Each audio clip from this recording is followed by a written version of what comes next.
Hey, I'm Dr. Gerry Creed. I'm a licensed marriage and family therapist in Atlanta, Georgia, and you're listening to Be with the Word. This is episode 61, and today I'm really going to be offering a new way to look at recovery. Um, if you listened already, I did a guided meditation over on Hear the Word, also episode 61, where I walked through a meditation related to the Sunday readings. It's the second Sunday of Ordinary Time. And I integrated those readings with a meditation to really look at the part of ourselves that we don't love or don't like, is probably a better way to put it. And today I want to talk about that more. So if you experience that meditation, I think it's one of the more powerful ones that I do or I've done. And or if not, you might want to really check that out. But I'm going to talk a little bit about maybe the thinking behind it a little bit, why I went there.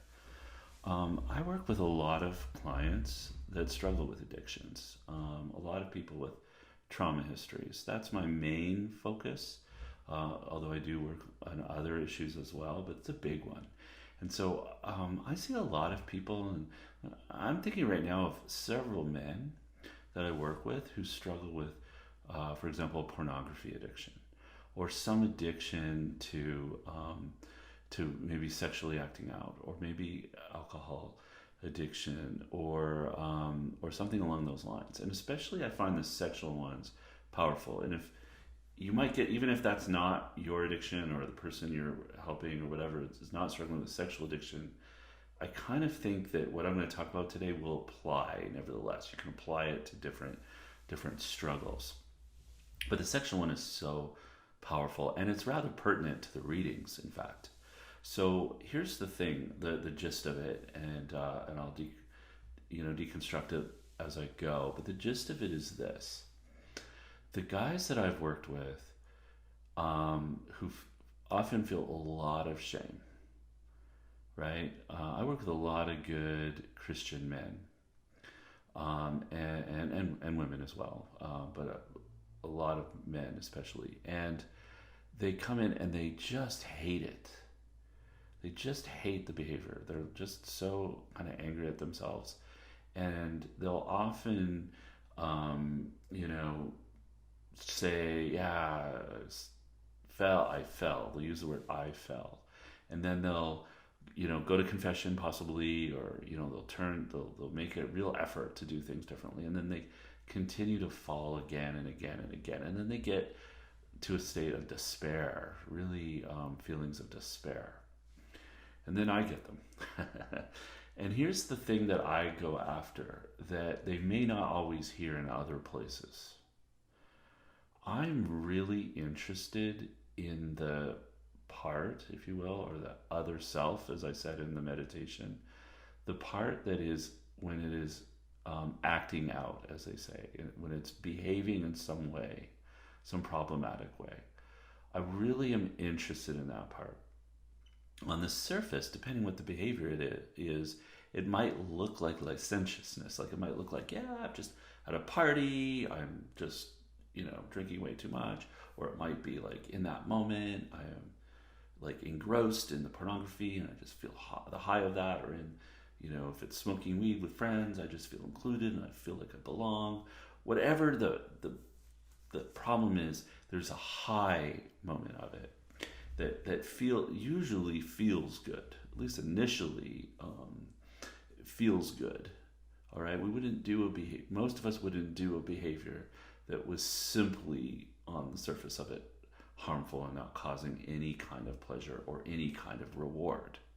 All right, so that part that was enjoying that behavior on some level is despised by the other parts in one system, right? And then there's shame heaped on that, and guilt, and there's a negative perspective. And so what happens is that's part of the cycle, right? And I feel bad, I act out, and then I hate myself for it, and I try to stop, and then I keep going, and then eventually I feel bad again, and the whole thing happens again. Okay, so I really want to kind of get at a different approach, a way to break through that cycle. All right. And I think a one way to do that is to really look at the self that is acting out. And it's going to be really important to get a little distance from that guy or that woman and look at them objectively. Very hard to do, right? But we're going to try to kind of, in internal family systems or parts work, there's an effort to kind of like unblend some parts or to ask them to step aside or ask them to wait. So we're asking our critical parts or other parts that are really upset with what happened. We're going to ask them to wait. We're not going to ignore them completely, but we're going to ask them to wait. Okay, because what we're really trying to do is access the self. We're really going to try to access the self, to look objectively at the part of ourselves that is in some way acting out. And so we know from the readings, even the first reading is really interesting because God is calling, right? He's calling Samuel. Samuel thinks it's Eli, so he keeps running to Eli. But in fact, it's God calling him. And he uses his name. He says, Samuel, Samuel. Okay, there's something about that speaks to me, to the true self.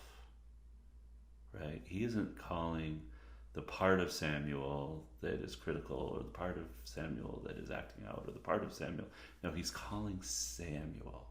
If we know anything about the Old Testament too, in an ancient world and understanding of names, the name was the deepest self. It was, and in fact, sometimes, the name of God, for example, is a secret on some level. Then you knew a demon's name, you would have power over him. So the God is saying Samuel. It means he's calling the deepest self of Samuel. Saying Samuel, Samuel. All right, and so we want to be able to hear that. We want to access that. We want to hear God calling our name. Right, whatever our name is. In my case, Gerry. Right? We want to hear that. And our response needs to come from deep within. Your servant is listening. So that means that the servant who's listening is a receptive person. So it's at the core, and the core is saying, I'm listening. I'm open. I'm curious. I've let go of other attachments or agendas. I've let go of anything, and I'm simply going, Lord, reveal yourself to me. Lord, be with me. So I want it. If we can cultivate that, it's hard to do sometimes, but you're able to, and it's powerful. We can cultivate that sense of self and allow ourselves to hear God calling our name. And then we can turn, right? We can turn over to this self and see this other self, this other part. It's really not a self, it's a part of us, and they're acting out in some way, right? And we can look at that with some compassion and understanding and curiosity, at least curiosity, and say, help me understand what's really going on for you. Because as we know, the behavior is just a way to avoid something, pain, difficult feelings, right? And instead we're going to say, and we're going to notice it, and as we know in the readings in Corinthians, right, we get it's actually abridged, like the readings for Sunday are a little bit abridged. The full reading is actually really specific, right, about you belong to Christ, your body belongs to Christ, your limbs belong to Christ, but if you give it in fornication, right, to a harlot, if you give it away, you're joining to that. So you're losing yourself, you're joining with something that is immoral. And so you're not, you're in some way harming your body of Christ, in fact. So those words are pretty harsh, right? And we don't want to be harsh about it, but we want to be clear and say, I'm calling you, right? I'm noticing that this part is stuck in that of giving themselves. It may not be sexual, it may be something else, but giving ourselves to something that is actually harmful. But noticing that part, that other is stuck there because they're hurt and they don't know what to do. And this behavior, at least temporarily, makes them feel better or helps them escape from it. All right? And so we're going to notice that, and we're going to allow ourselves to look a little closer to say, what is it that I really need in that moment? Because if I'm stuck, if that part of me is stuck doing the same thing over and over to get out of pain, right? What can I do right now to give this part what he or she really needs? When we look at the example of Christ, he literally calls Simon Peter. He calls him to something new, right? Literally does. And when we look at the readings in Corinth that St. Paul says, he said, you're a temple of the Holy Spirit. And he calls the person to glorify God in your body. So in a sense, we're being called, right? And we want that to be a non-judgmental call, like just an invitation to something that is simply good, right? As Christians, we even some things like, eating and stuff are not intrinsically, sex isn't intrinsically bad, right? And there might even be things that we could do. It may not be the worst thing in the world, but it's not, playing video games or something. It might not be intrinsically evil necessarily, but is it offering? Is it helpful? Is it good for the self? Right. So what we're doing is we're inviting that part to something good. And I want to just notice also the psalm, because I think the psalm relates as well. If I can find it here. Yeah, here it is. The psalm says, here I am, right? Come and do your will. My ears are open. So again, that posture. Your law is within my heart. So really being called to something that is new and something that is a little bit different. But even more important, in Psalm 40, he put a new song in my mouth. Whoa. I just want to really hear that. Put a new song. So we're looking at this part and saying, I'm going to offer you something new. A new vision for who you can be. And when we look a little bit at the psychological piece to it, is that when we're in something, in some kind of caught up in a behavior, we have no objectivity. We can't really, appraise the situation rightfully, and we stay stuck. When we can get a little bit outside of it, we could allow God to call us the self. We could see the behavior from the outside, right? We could see, wow, okay, I'm caught there. I'm stuck there. I'm not going to go like I did before and just shame it and judge it and suppress it and try to just make it go away, because that doesn't work. Instead, I'm going to go in. I'm going to see through it, see through the lie, but I'm going to do it with love. I'm going to do it with love, and I'm going to see through that lie. I'm going to love that part. I'm going to say, aha, what is it you really need? Let's write a new song. Let's write a new song. Let's allow God to write a new song. A I don't think we can write a new song when we're in it. I think we can only write a new song with God's help when we can look in and see into it.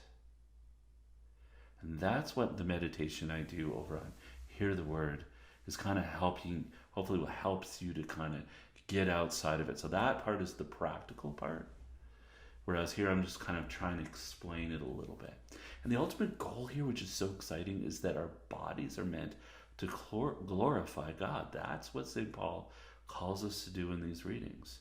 Our bodies are not bad in and of themselves. They are actually sacred temples of the Holy Spirit. How amazing it is. So we aren't free to sin so much as we are free not to sin through this process.